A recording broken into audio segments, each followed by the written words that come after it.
Okay, so you tune in to a vibe coding stream and you see all these terminals spaced out everywhere. You see software built and you have no clue how you can get started on something like that. Well, you've come to the right place. I'm going to tell you exactly, if you're a beginner, how you can get started and improve in your vibe coding workflow. But before we get started, I got to say, how's it going, everybody? My name is Nick. I am a vibe coder. We've been vibe coding until I can move out of my mom's basement, and I'm here in my car driving to work telling you guys how you can improve based on the way that I've been tracking my progress over 42 days of live streaming my vibe coding workflow, seeing the improvement that I've done and how I have taken the steps to improve ever so much to the point now where I feel like very, very, very focused on the product we are making, CoLateral, the all-in-one engineering workspace of the future. So guys, how can you start essentially from step zero in getting into your vibe coding workflow? Well, I'm imagining if you're watching this, you already have some sort of interest in AI, interest in, maybe you already have a ChatGPT subscription, okay? That's the first thing. Step zero, get a $20 ChatGPT subscription just to get started.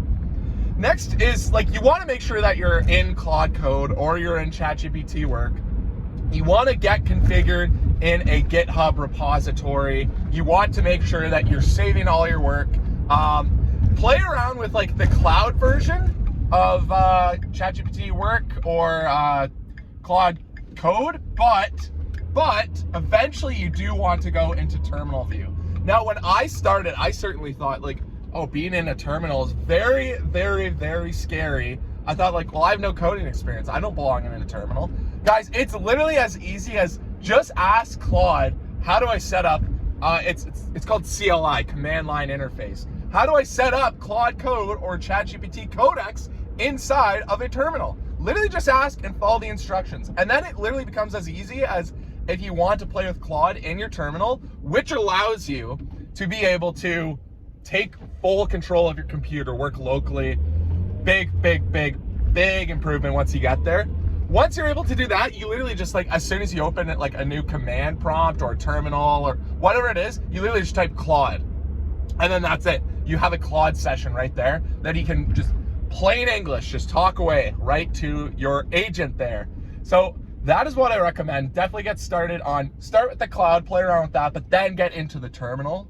And then another piece of advice that I did kind of talk about this in a previous video, but it's very important that you listen to this. So guys, I always reference last video, so make sure you subscribe to the channel so you can take reference to some of these past videos and kind of piece all this together. What I recommend is, yeah, stay focused on, just work on one project, okay?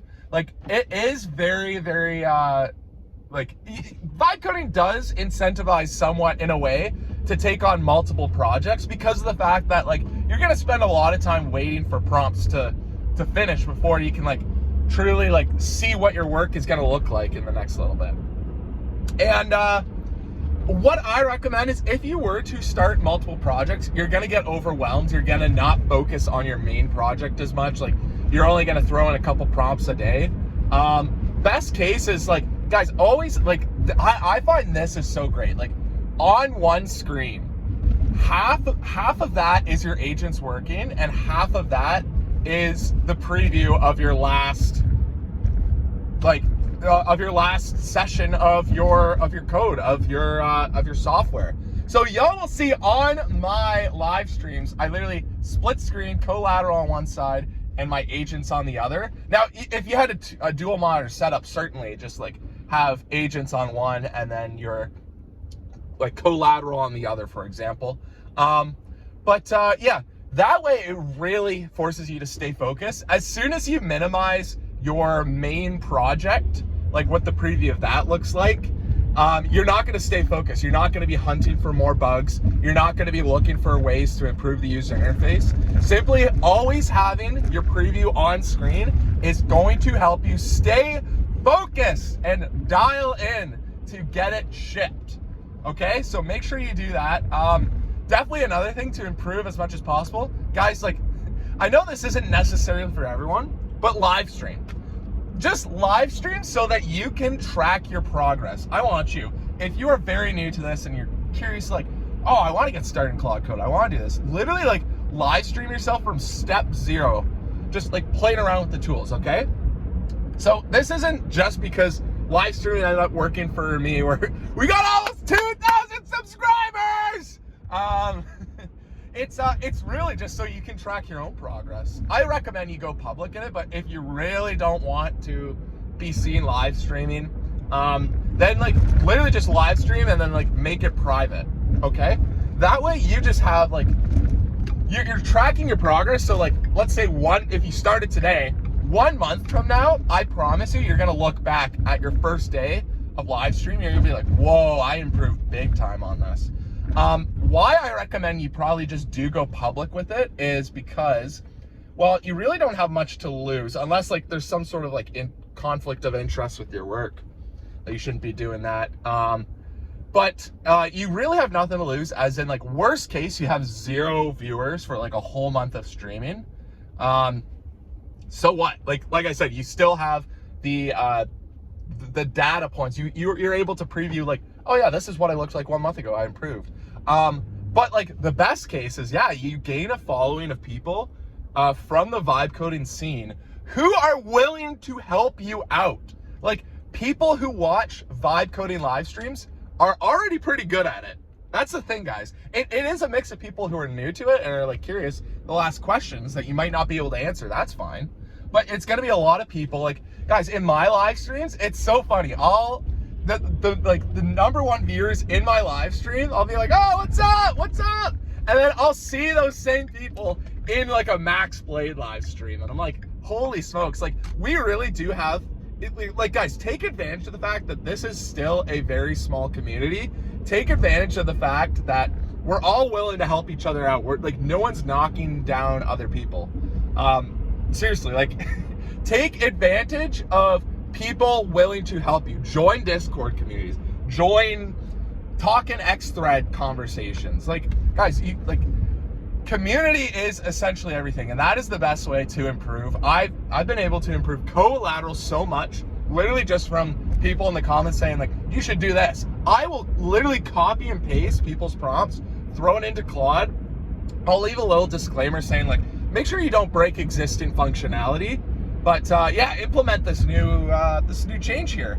And then yeah, it's like really awesome changes that end up coming out. I'm like, you guys are awesome. So that is a quick plug to you guys. Thank you so much for all the help there. But yeah, and final piece of advice, of course, this is kind of cringy, you hear it all the time, but consistency and working every day matters. The models are improving every freaking week, it feels like. There's always a release. So the models are improving. So how everyone vibe codes, of course, that's gonna get better and better. But if you are showing up every day and if you're playing with the new models, you are going to improve every day.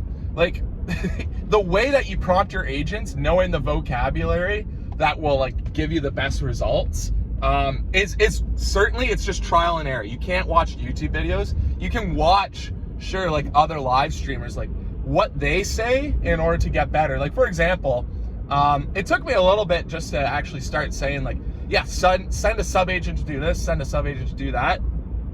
Definitely like sub agent delegation is very important. But the way, like the language that you use to speak to your agents, it's really going to depend on your project and your workflow. So honestly, just play around with it yourself. Don't be shy. Like experiment with stuff. Worst case, you can revert back and you don't like what you had. So there's always ways out. Anyways, guys, I'm just pulling into work now, so I'm gonna end it right there. But thank you guys so much for tuning in to this car app. I will be tuning into I will be live streaming tonight. It's Friday night. Well, you guys might see this Saturday. I'll be streaming Saturday as well. But anyways, guys, lots of fun live streams. I hope to see you there. Tune in. And if you have questions, be sure to leave them in the live stream. Tell me that you came from this video and you had questions about how you can get better in your workflow if you're just getting started. Anyways, guys, I'm gonna leave it there. Thank you guys so much. Peace!